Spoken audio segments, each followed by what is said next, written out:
अखिलेश चंद्र गैरोला। सबसे पहले मुख्य समाचार। 11वें ज्योतिर्लिंग बाबा केदारनाथ मंदिर को 108 क्विंटल फूलों से सजाया जा रहा है। 2 मई को खोले जाने हैं केदारनाथ धाम के कपाट। आज शाम धाम पहुंचेगी पंचमुखी उत्सव मूर्ति।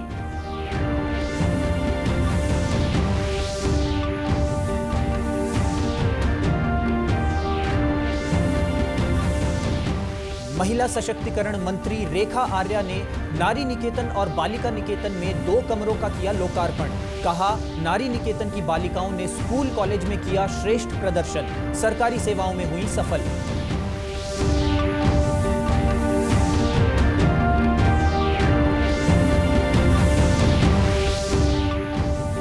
और प्रधानमंत्री नरेंद्र मोदी कर रहे हैं वेव्स का उद्घाटन।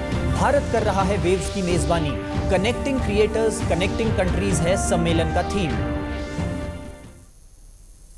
और अब समाचार विस्तार से। विश्व प्रसिद्ध 11वें ज्योतिर्लिंग बाबा केदारनाथ धाम के कपाट 2 मई को विधि विधान से खोले जाने हैं। इस अवसर पर देश विदेश से भारी संख्या में श्रद्धालु बाबा के दर्शन के लिए केदारनाथ धाम पहुंचने लगे हैं। 4 धाम यात्रा के प्रमुख केंद्र केदारनाथ धाम में कपाटोद्घाटन के लिए बाबा केदारनाथ के मंदिर को 108 क्विंटल फूलों से सजाया जा रहा है। हर वर्ष की तरह इस वर्ष भी ऋषिकेश गुजरात से आई पुष्प सेवा समिति द्वारा मंदिर को 108 क्विंटल फूलों से भव्य रूप में सजाया गया है।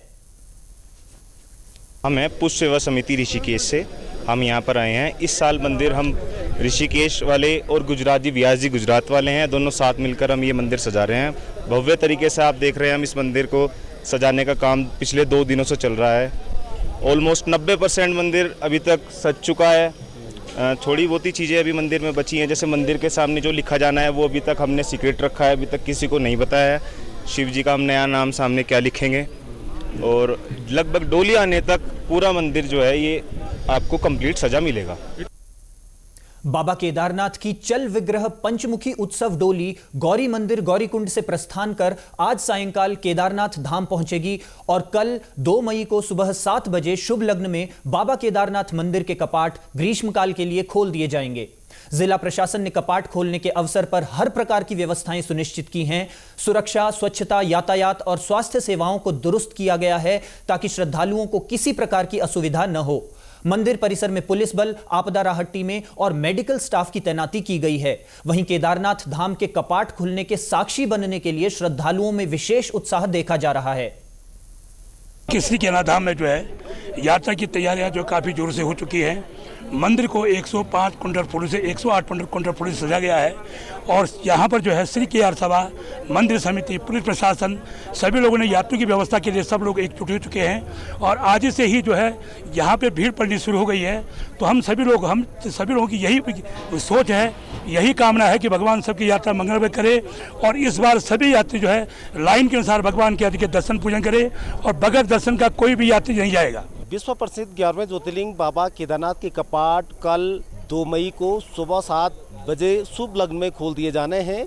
ग्रीष्म काल के 6 महीने बाबा केदारनाथ की पूजा अर्चना यहीं कैलाश में संपादित होगी। लेकिन उससे पहले आप देखेंगे तो हम इस वक्त बाबा केदारनाथ के धाम में मौजूद हैं और देख सकते हैं किस तरह से यहाँ पर बाबा केदारनाथ के मंदिर को दिव्य और भव्य रूप से सजाया जा रहा है।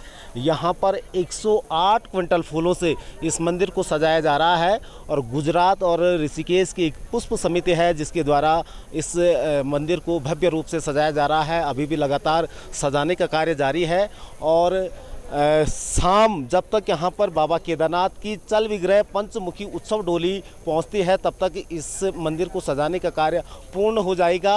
और आज शाम को बाबा केदारनाथ की जो डोली है वो केदारनाथ धाम में आएगी और कल सुबह बाबा केदारनाथ के मंदिर आम दर्शनों के जो आम श्रद्धालु हैं उनके दर्शनार्थ खोल दिए जाएंगे और अगले 6 महीने भगवान केदारनाथ की पूजा अर्चना यहीं पर संपादित होगी। यहीं पर बाबा केदार देश विदेश के श्रद्धालुओं को दर्शन दे पाएंगे। कुलदीप राणा, डीडी न्यूज़, केदारनाथ धाम। महिला सशक्तिकरण एवं बाल विकास मंत्री रेखा आर्या ने नारी निकेतन और बालिका निकेतन में 2 नवनिर्मित हॉल का लोकार्पण किया। इस अवसर पर उन्होंने कहा कि बालिका निकेतन की बच्चियां अपनी मेधा के बल पर समाज में महिला सशक्तिकरण का जीवंत प्रतीक बन रही हैं। राजकीय महिला कल्याण एवं पुनर्वास केंद्र मानसिक सामान्य केदारपुरम में 164 अनाथ परित्यक्त निराश्रित महिलाएं रह रही हैं। उन्होंने कहा कि जिस तरह बीते 3-4 वर्षों में बालिका निकेतन की लड़कियों ने स्कूल और कॉलेज में शानदार प्रदर्शन किया है, वह उनकी दृढ़ मानसिकता और संघर्षशीलता को दर्शाता है। कई लड़कियां सरकारी सेवा में सफल हुई हैं और कई अन्य पीसीएस जैसी प्रवेश परीक्षाओं की तैयारी में जुटी हैं। कार्यक्रम में मुख्यमंत्री वात्सल्य योजना एवं स्पॉन्सरशिप योजना से लाभान्वित बच्चों और उनके परिजनों से बातचीत कर मंत्री ने बच्चों की प्रगति की जानकारी ली। कि हमारी नारी निकेतन में जो बालिकाएं पढ़ लिख रही थी, पढ़ने लिखने के साथ में फिर युवा हुई 18 के बाद में यहाँ से उन्होंने छोड़ा, फिर उच्च शिक्षा भी ग्रहण करी, फिर उसके बाद में जो है यहीं पर वो बालिकाएं जो हैं आज सेवा दे रही हैं। आज उनको कहीं ना कहीं किसी न किसी प्रकार से वे नौकरी में लगी हैं और इसके साथ में ही वे स्वरोजगार के लिए भी लगातार वो काम कर रही हैं। तो ये देखते हुए बेहद प्रसन्नता है। और इन्हीं के बीच में से एक बालिका लोअर पीसीएस और पीसीएस का एग्जाम की तैयारी भी कर रही है, जिससे सुनकर बहुत अच्छा लगा। विश्व ऑडियो विजुअल और मनोरंजन शिखर सम्मेलन 2025 यानी वेव्स का आज मुंबई में प्रधानमंत्री नरेंद्र मोदी उद्घाटन कर रहे हैं। भारत मुंबई में पहले वेव्स 2025 की मेजबानी कर रहा है। यह समारोह ऑडियो विजुअल और मनोरंजन उद्योग के भविष्य पर चर्चा के लिए वैश्विक मंच उपलब्ध करा रहा है। सम्मेलन का theme connecting creators connecting countries है। सम्मेलन का उद्देश्य भारत को मीडिया, मनोरंजन और डिजिटल नवाचार के वैश्विक केंद्र के रूप में स्थापित करना है। इसमें फिल्मों, OTT, gaming, comics, digital media, artificial intelligence, प्रसारण और उभरती तकनीक को साथ लाकर इस क्षेत्र में भारत की क्षमता का प्रदर्शन करना है। तो मुझे स्वयं भी इस विषय की गहराई में जाने का मौका मिला। फिर मैंने एक प्रयोग भी किया। 6-7 साल पहले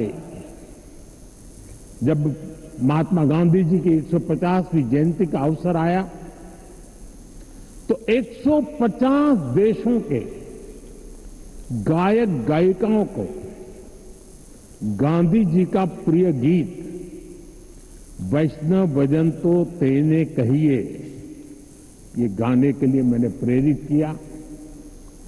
नरसिंह मेहता जी द्वारा रचित ये गीत 500-600 साल पुराना है, लेकिन गांधी 150 के समय दुनिया भर के आर्टिस्ट ने इसे गाया और इसका एक बहुत बड़ा इम्पैक्ट हुआ। दुनिया एक साथ आई। तीर्थ नगरी ऋषिकेश योग ध्यान के साथ ही भगवान विष्णु की नगरी भी कहलाता है। मान्यताओं के अनुसार 12वीं शताब्दी से भगवान विष्णु की इस नगरी में स्थित भरत मंदिर में भगवान विष्णु की शालिग्राम शिला से निर्मित मूर्ति स्थापित है। यह प्रतिमा उसी शालिग्राम शिला से निर्मित है जिस शिला से बनी बद्री नारायण की मूर्ति बद्रीनाथ धाम में विराजमान है। इस मंदिर में अक्षय तृतीया के दिन जो भी भक्त 108 परिक्रमा करता है उसे भगवान बद्री नारायण के दर्शन के पुण्य लाभ की प्राप्ति भी होती है। इस अक्षय तृतीया पर भी स्थानीय भक्तों के साथ ही दिल्ली, हरियाणा, पंजाब, यूपी सहित अन्य राज्यों से हजारों की संख्या में श्रद्धालु भगवान नारायण के दर्शन करने के लिए ऋषिकेश पहुंचे।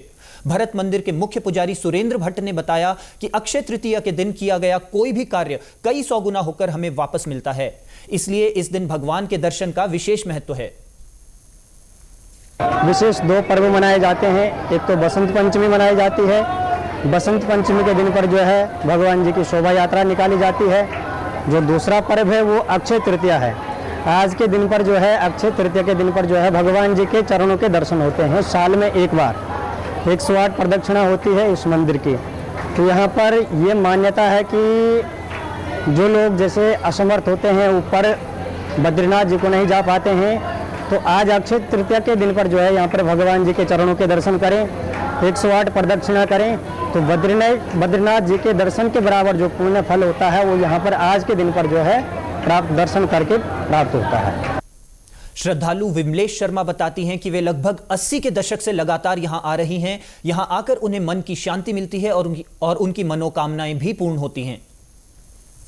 मैं यहाँ 81 से शादी होकर मेरठ से आई थी, तब से मैं यहाँ की 108 परिक्रमा करती रही, क्योंकि मैं 19 में रिटायर हुई थी, इंटर कॉलेज में अध्यापिका थी और यहाँ की परिक्रमा करके मुझे बहुत अच्छा लगता है और हर मनोकामना यहाँ पे भरत भगवान जी पूरी करते हैं। इसकी मान्यता ये है कि जब हम 108 परिक्रमा पूर्ण करते हैं तो इसका फल जो प्राप्त होता है वो इक्विवेलेंट है कि हम किसी धाम के, किसी बड़े तीर्थ के दर्शन करें।